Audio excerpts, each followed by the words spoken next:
राधे राधे मित्रों, आज हम आपके लिए यहाँ पर लेकर आए हैं अपार धन संपदा दिलाने वाला कनक धारा स्तोत्र हिंदी में। तो चलिए शुरू करते हैं। जैसे भ्रमरी अध खिले कुसुमों से अलंकृत तमाल तरु का आश्रय लेती है, उसी प्रकार जो प्रकाश श्रीहरि के रोमांच से सुशोभित श्री अंगों पर निरंतर पड़ता रहता है तथा जिसमें संपूर्ण ऐश्वर्य का निवास है, संपूर्ण मंगलों की अधिष्ठात्री देवी भगवती महालक्ष्मी का वह कटाक्ष मेरे लिए मंगलदायी हो। जैसे भ्रमरी महान कमल दल पर मंडराती रहती है, उसी प्रकार जो श्रीहरि के मुखार विंद की ओर बराबर प्रेम पूर्वक जाती है और लज्जा के कारण लौट आती है, समुद्र कन्या लक्ष्मी की वह मनोहर मुग्ध दृष्टिमाला मुझे धन संपत्ति प्रदान करे। जो संपूर्ण देवताओं के अधिपति इंद्र के पद का वैभव विलास दिलाने में समर्थ है, मधुहंता श्रीहरि को भी अधिकाधिक आनंद प्रदान करने वाली हैं तथा जो नील कमल के भीतरी भाग के समान मनोहर जान पड़ती हैं, उन लक्ष्मी जी के अध खुले नेत्रों की दृष्टि क्षण भर के लिए भी मुझ पर अवश्य पड़े।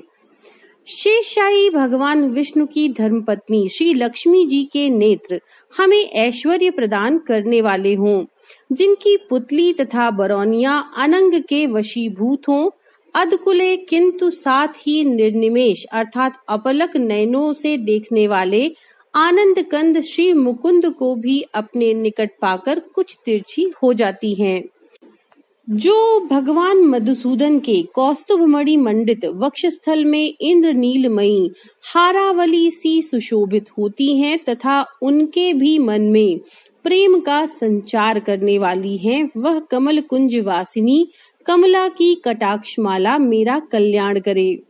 जैसे मेघों की घटा में बिजली चमकती है, उसी प्रकार जो कैटभ शत्रु श्री विष्णु की काली मेघमाला के श्याम सुंदर वक्षस्थल पर प्रकाशित होती हैं, जिन्होंने अपने आविर्भाव से भृगवंश को आनंदित किया है तथा जो समस्त लोकों की जननी हैं, उन भगवती लक्ष्मी की पूजनीय मूर्ति मुझे कल्याण प्रदान करे।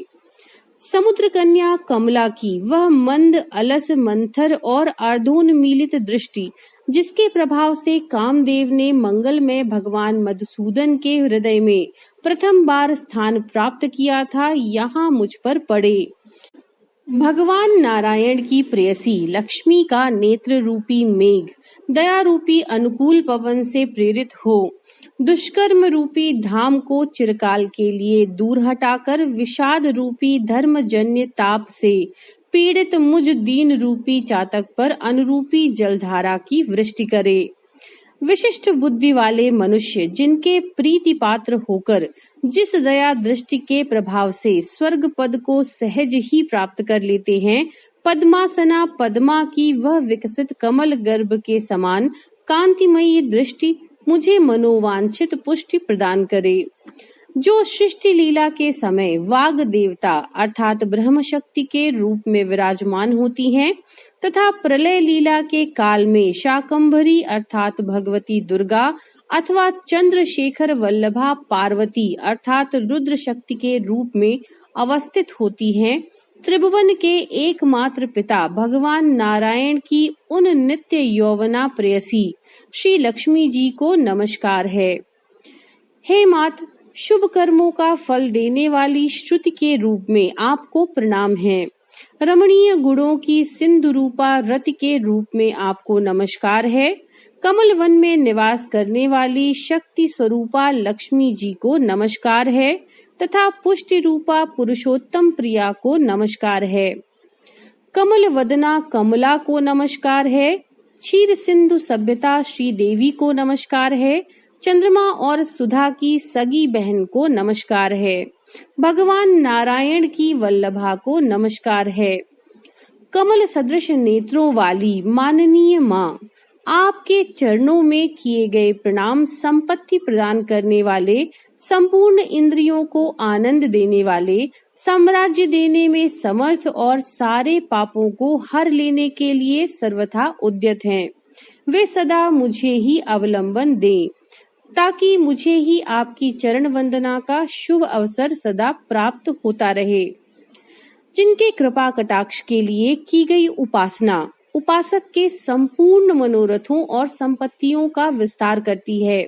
श्री हरि की हृदयेश्वरी उन्हीं आप लक्ष्मी देवी का मैं मन, वाणी और शरीर से भजन करता हूँ। भगवती हरिप्रिया, आप कमल वन में निवास करने वाली हैं। आपके हाथों में नीला कमल सुशोभित है। आप अत्यंत उज्जवल वस्त्र, गंध और माला आदि से सुशोभित हैं। आपकी झांकी बड़ी मनोरम है। त्रिभुवन का ऐश्वर्य प्रदान करने वाली देवी मुझ पर प्रसन्न होइए। दिग्गजों द्वारा सुवर्ण कलश के मुख से गिराए गए आकाश गंगा के निर्मल एवं मनोहर जल से जिनके श्री अंगों का अभिषेक संपादित होता है, संपूर्ण लोकों के अधीश्वर भगवान विष्णु की गृहिणी और क्षीर सागर की पुत्री उन जगत जननी लक्ष्मी को मैं प्रातःकाल प्रणाम करता हूँ। कमल नयन केशव की कमनीय कामिनी कमले, मैं अकिंचन अर्थात दीनहीन मनुष्यों में अग्रगण्य हूँ, अतएव आपकी कृपा का स्वाभाविक पात्र हूँ। आप उमड़ती हुई करुणा के बाढ़ की तरह तरंगों के समान कटाक्षों द्वारा मेरी ओर देखिए। जो मनुष्य इन स्तुतियों द्वारा प्रतिदिन वेद त्रयी स्वरूपा त्रिभुवन जननी भगवती लक्ष्मी की स्तुति करते हैं, वे इस भूतल पर महान गुणवान और अत्यंत सौभाग्यशाली होते हैं तथा विद्वान पुरुष भी उनके मनोभावों को जानने के लिए उत्सुक रहते हैं। तो मित्रों, ये था कनकधारा स्तोत्र हिंदी में। नमो नारायण।